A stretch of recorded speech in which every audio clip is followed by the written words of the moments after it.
top of the hill, on the wrong side of the road, speeding, was a giant Department of Transportation, State Department of DOT truck that ran head-on into this woman. Her name was Kellie Crabtree, and neither Kellie nor her daughter will ever walk again. At that time, the State of North Carolina State Tort Claims Act had a maximum payout of $150,000. Kellie and her child had medical bills that exceeded $1 million each. A freshman Republican legislator from Transylvania County named Trudy Watland didn't think that was fair. And so Trudy came to Raleigh, and we were introduced to one another, and she said, "What can we do about this?" And she filed a bill, which she called the Kellie Crabtree bill. And she sought to increase the tort claim limit from $150,000 to $300,000, which still wouldn't pay, but less than a third of the medical bills of each of these people. It did not make it through that session of the General Assembly, and it went to a study commission. And our friend Martin Nesbitt from Asheville was then in the House, who's since deceased as the Senate Majority Leader. But Martin chaired the study commission. Trudy was on there, and he fought to get that raised more. And in the next short session, we were able to get a $500,000 state court claim. Kellie was represented at that time by John McCabe, who's here.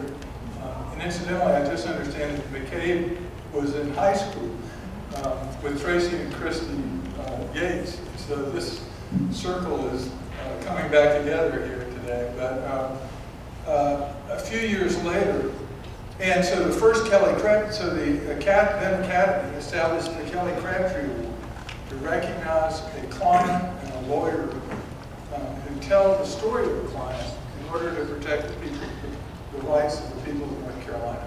Kellie Crabtree did that, and Graham Yates did that, and that's what we're here today about. So the first recipient of the Kellie Crabtree Award was Kellie Crabtree and John McCabe. Today we're here to recognize Graham Yates. Graham was diagnosed with mesothelioma in August of 2012.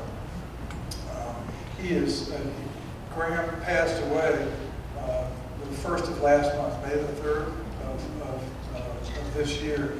I called him a month or so, Becky, I guess, before that, and asked him if he would be willing to receive this award and be here with his family, and he said he would. We had a nice conversation, but unfortunately, Graham didn't make it. But we're pleased to have Becky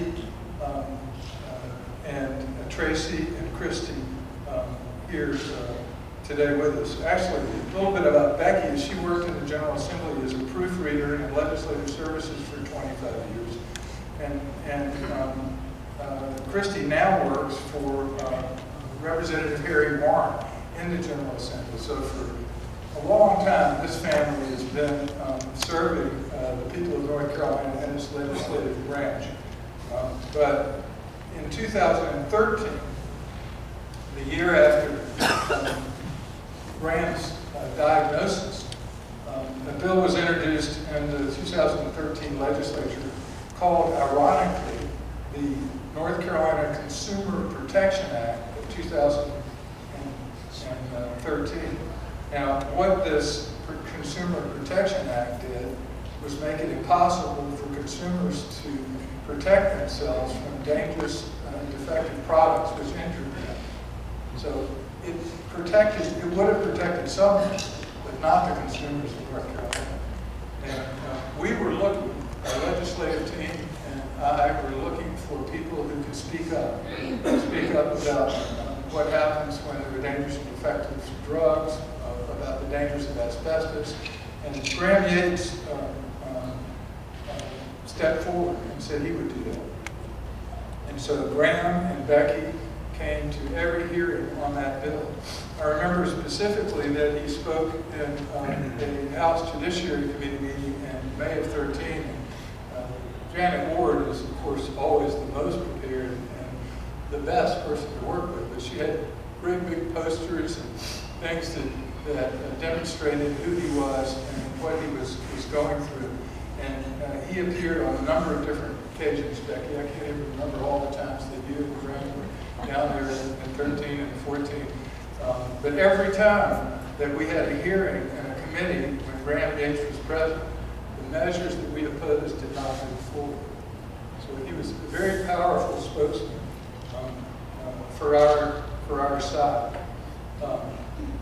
But I asked Janet Ward to tell me what she thought were the key things about this whole effort that Graham undertook for the last 2 years of his life. And she said that the key thing really was that a man dying of cancer was willing to come repeatedly on extraordinary short notice to talk to legislators, to testify, and to let them see the face of the people whose actions, the people who will be affected by the actions that they're taking. And his presence, his resilience was a true gift and an honor to all of us. Tracy has traveled the furthest. And so in just a couple of minutes, I'm going to present this award to the Yates family and to Janet Ward. But I'd like to first let Tracy have a few words, and then Janet Ward. And then I'm going to ask Christy and Becky to come up too. So Tracy.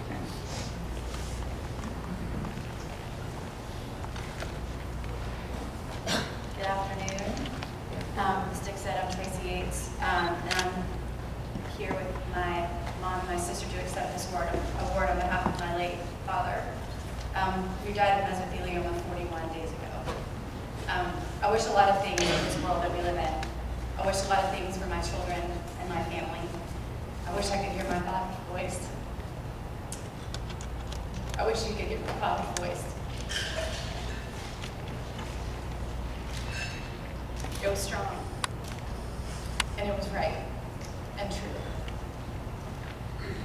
And it was silenced by what we know is a man-made death, by a cancer that was created by men, and then subsequently pushed aside by corporations and politicians so focused on their bottom line and lining their pockets, they have forgotten their humanity. My father never forgot this. He was never afraid to speak up, to get involved, put his hand up and say, this isn't right.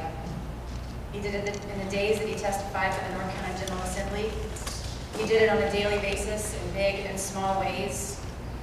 He didn't wait to speak up until it was convenient. He didn't wait to serve his family, community, or country until it fit in with his schedule. He did nothing for an audience. He spoke up and served those around him with no expectation of accolades, because those concepts, those ideas, were at the foundation of how he operated. They were the foundation of who he was, because it was the right thing to do. We cannot wait until our ducks are in a row, until our loose ends are tied up, until life is calmer, quieter, easier. We cannot wait until we are without fear to speak and to act. When the time and the opportunity present itself, we take action. For some, that's considered courageous or heroic. But for my father, he thought nothing of it. Speaking out, standing up, doing the right thing is simply who he was. For him to know he was receiving this award, he was so proud. If he was here, he would simply say thank you. Always quick to give credit where credit is due, he would have, and I will, thank Janet Ward Black and her superhero team of attorneys. He would have acknowledged his kids and grandkids. Most importantly, he would have thanked his beautiful wife, my mother, Becky, for being by his side for nearly 56 years. I know he made a difference. And I know because my sister, my mother, his grandkids, and I carry his spirit with us. His legacy will make a difference too. Thank you so much.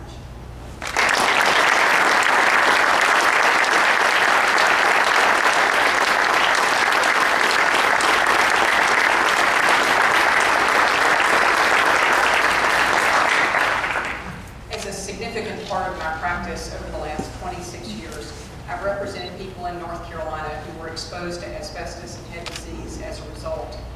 The kinds of people I have represented are epitomized by Graham Yates. They're just good, honest people who have worked hard. They are like Graham, people who have served their family, served their community, and served their country. Graham did so in the Navy. But during my legal career, I have also found it very difficult to find lawyers and representatives of the people, clients, who are willing to come to Raleigh and testify in the General Assembly. It seems to take a particular kind of bravery to work against bad legislation that can hurt people in the state. It's just easier for all of us, me included, to stay home and hope that somebody else will do it. That was not the kind of person that Graham Yates was. He was tall and handsome and gracious and humble and noble. He didn't want the little guy to lose. He wanted a fair fight. And that's what government is supposed to provide, isn't it? Justice for all. Mesothelioma is a cancer of the lining of the lungs that is fatal over 99% of the time in less than 3 years. It is a deadly diagnosis that exists in our country in large part because of corporations choosing profits over people. But the entities that have been responsible for those decisions have found themselves in courts of law where the ire of jurors come out. Those decisions have made it difficult for those entities, and so they have tried to change the playing field. What they have done now is to systematically go to state legislatures all across the country and propose legislation that either greatly dampens or eliminates the rights of the people who are innocently injured, who have tremendous medical bills, and who are facing loss of life. The North Carolina Advocates for Justice have been the people, the entity for 4 decades who have helped us marshal the Graham Yateses of the world to go to Raleigh and stand in the face of things that are not fair for the people. About 15 years ago, Becky was facing the diagnosis of ovarian cancer, an extraordinarily serious diagnosis, as we know. An example of a story about what kind of man Graham was. 5 months into her chemotherapy, she lost her hair. She was a tiny little, just snippet of a person. She was in the bed, sick on her stomach, and Graham was the one who held the trash can and went and cleaned it out and brought it back. And there was one day when Becky just reached up from the bed and said, "I can't do this anymore." And Graham said, "You can, and you will, and I'll be right there." Defeat was not an option for him. Graham fought the asbestos-related death sentence for 33 months, and while he was undergoing chemotherapy, would come on less than 12 hours notice, which was the most notice we were getting at the time, to speak to members of the House and the Senate and to testify whenever we needed him and to knock on every door we needed him to. Even when the bills were modified to eliminate current claimants, letting his claim personally continue, he continued to come and fight, saying, "I don't want this to happen to anyone else who gets this diagnosis in the future." He helped be the real face of tragic corporate misconduct that lawyers and lobbyists can never be. Edmund Burke said, "The only thing necessary for the triumph of evil is for good men to do nothing." Graham Yates was a good man. Oh, that all of us would serve North Carolina that way, and embracing the double negative, that it would never be said of us that we were good men and that we did nothing, and as a result, evil triumphed. Would you all come?